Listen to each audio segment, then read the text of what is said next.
What did happen to the last 10? I ran away with my life, fast forward, never turn back again. It's kind of funny that the more we pass time, the more we need to set them rewind. And 19 was the year I had to leave you, but now I'm seeing all the signs. अस्सलाम वालेकुम, आप सब लोग कैसे हैं। तो ये last Sunday था 2023 का और वो पूरा वीक में बहुत ज़्यादा बीमार थी। मतलब मैं बहुत मुश्किल से अपने रोज़ के काम, बच्चों की पढ़ाई और ये सारे काम भी बहुत मुश्किल से कर रही थी। मेरी तबीयत काफ़ी ज़्यादा ख़राब थी और उस दिन मैं थोड़ा बेटर फ़ील कर रही थी और मैंने डिसाइड किया कि आज तो मैं ज़रूर कुछ ना कुछ ज़रूर करूँगी किचन में थोड़ा काम करूँगी और वीडियो भी बनाऊंगी। मेरा ख्याल है जब आप बहुत ज़्यादा लो होते हैं तो उसके बाद जो सबसे ज़्यादा मुश्किल काम होता है ना, वो होता है पहला स्टेप लेना, मतलब गिर के उठना सबसे ज़्यादा लाइफ में डिफ़िकल्ट होता है। उसके बाद तो बाकी जो स्टेप होते हैं ना, वो बहुत ईजी होते हैं। फर्स्ट स्टेप लेना बहुत मुश्किल होता है। तो यहाँ पर मैं कुछ कोशिश कर रही हूँ और मेरे रूम्स की हालत बहुत ज़्यादा ख़राब हुई थी क्योंकि इतने दिनों से मैं कुछ भी प्रॉपरली कर नहीं रही थी और मैं काफ़ी देर से अपने बेटे को कह रही थी कि नाश्ता कर लो, लेकिन वो कह रहा था मैंने नहीं करना क्योंकि उसने सुबह उठ के कुछ थोड़ा बहुत कुछ खाया था। थोड़ी नाश्ते से पहले थोड़ी सी स्नैकिंग कर ली थी, बिस्किट्स वगैरह। लेकिन जैसे ही मैंने वीडियो बनाना स्टार्ट की उसने कहा मामा अब मैंने नाश्ता करना है तो मैंने कहा चल बच्चे, अब आपका नाश्ता भी कैमरे में ही बनेगा। तो यहाँ पर मैं उसके लिए फ्रेंच टोस्ट बना रही थी। उसे फ्रेंच टोस्ट बहुत ज़्यादा पसंद है। ये तो खैर मैं बहुत ही सिंपल सा फ्रेंच टोस्ट बना रही थी, लेकिन आप मेरी वीडियोस ज़रूर देखिएगा। मैं ऊपर लिंक शेयर कर रही हूँ इस वीडियो के ऊपर, आप ज़रूर देखिएगा। मेरा ख्याल है कि फ्रेंच टोस्ट बहुत अच्छी ऑप्शन है नाश्ते के लिए, अगर आपने किसी को सर्व करना हो या आपका खुद कुछ बहुत मज़े का कभी खाने का दिल चाह रहा हो, तो रेस्टोरेंट स्टाइल फ्रेंच टोस्ट की मेरी वीडियोस हैं, वो आप ज़रूर देखिएगा। और वैसे तो हलवा पूरी, पाए, निहारी ये सारी चीज़ें मेरी भी फेवरेट हैं, लेकिन I think nothing can beat the magic of a good omelette और अ गुड फ्रेंच टोस्ट। उनकी सिंपल चीज़ों की बात ही कुछ और होती है और उस दिन लंच में मैंने बनाया था चिकन कढ़ाई, not so authentic not so fancy chicken कढ़ाई। ये हमारा कंफर्ट फूड है जब हमें कुछ बहुत मज़े का भी खाना होता है, लेकिन हम बहुत ही लेजी होते हैं, ज़्यादा एफर्ट लगाने का दिल नहीं चाह रहा होता, तो हम ये वाली चिकन कढ़ाई बनाते हैं और ये बहुत मज़े की बनती है। ज़्यादातर कढ़ाई में प्याज नहीं डलती है, बहुत थोड़ी डलती है, लेकिन जब हम इस तरह से भी बनाते हैं ना तो बहुत मज़ेदार बनती है। इसमें थोड़ी सी ग्रेवी ज़्यादा होती है और आज हमारा इसी तरह से खाने को दिल चाह रहा था, तो 1 केजी चिकन की ये मैं कढ़ाई बना रही हूँ। तो उसमें 2 मीडियम साइज की प्याज को पील करके और मैं ग्राइंड कर लूँगी, प्यूरी बना लूँगी।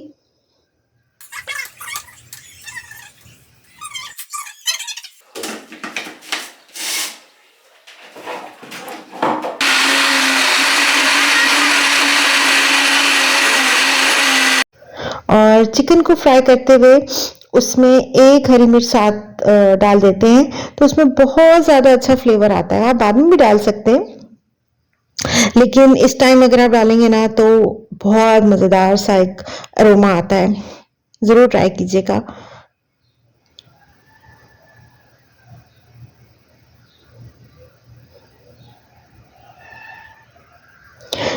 ये चिकन को यहाँ पर मैं फ्राई कर रही हूँ हरी मिर्च के साथ। ये जिंजर गार्लिक पेस्ट मैंने डाला है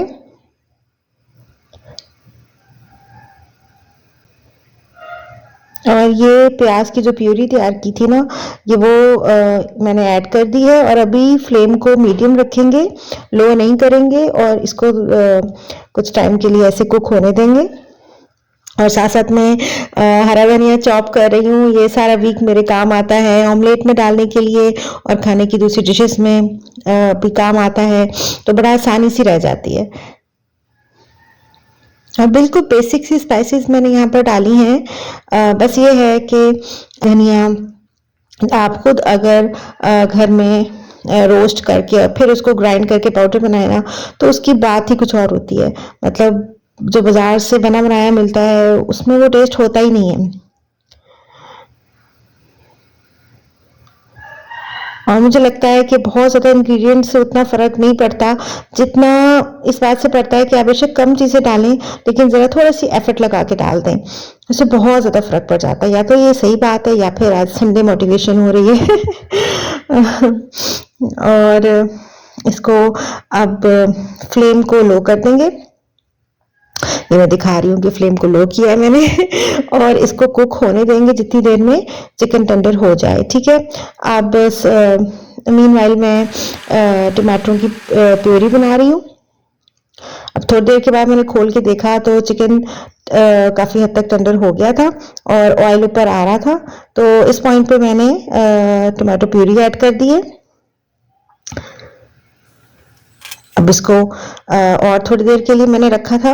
अब कवर करके और अब मैंने खोल के देखा तो अब चिकन बिल्कुल टेंडर हो चुका था, कुक हो चुका था।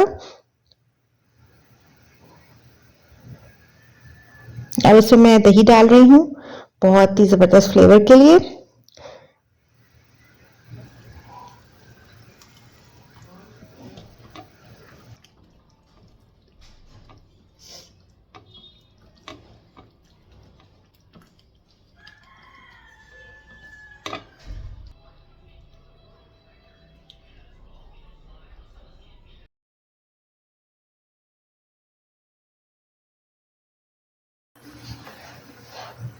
और साथ साथ अगर ये काम होते चलते चले जाएं, किचन को साफ करने वाले, तो जो कुकिंग कर रहा होता है ना, उसके लिए बहुत आसानी होती है। पर ऐसा नहीं था। जब मैंने नई कुकिंग स्टार्ट की थी तो खाना तो अच्छा भी बन जाता था, लेकिन उसके बाद किचन की बहुत बुरी हालत होती थी। ये मैं बात कर रही हूँ 10 साल पुरानी। हाँ हाँ, अब मेरा फेवरेट पार्ट आ गया है। कढ़ाई बन चुकी थी और बहुत ही मज़ेदार से खुशबुएं आ रही थी और अब मज़ीद मतलब खुशबूदार इफ़ेक्ट के लिए मैंने यहाँ पे डाला है बटर, चॉप हुआ हरा धनिया और जूलियन कट अदरक। ये तीनों चीज़ें मेरे ख्याल है मैजिक इंग्रेडिएंट हैं। बाकी इंग्रेडिएंट्स के मुकाबले में सबसे कम टाइम के लिए हांडी में जाती हैं, लेकिन सबसे ज़्यादा इनका अरोमा होता है। मेरे ख्याल है इनके बगैर तो कोई भी डिश और स्पेशली कढ़ाई नामुकम्मल है। और यहाँ पर मैं यही बात कह रही हूँ। और ज़्यादातर जब मैं बोल रही होती हूँ ना तो लोग मेरी बात नहीं सुन रहे होते। लेकिन मैं जब भी बोल रही होती हूँ तो कोई बात नहीं चलता है। तो बहुत मुझे इनका अरोमा अच्छा लगता है। ये देखिए जी, इतना इसकी अच्छी खुशबू आ रही थी ना, और यहाँ पर मैं यही कह रही थी कि बहुत ज़्यादा मज़े का ये है और अल्लाह करे सबको बहुत अच्छा लगे।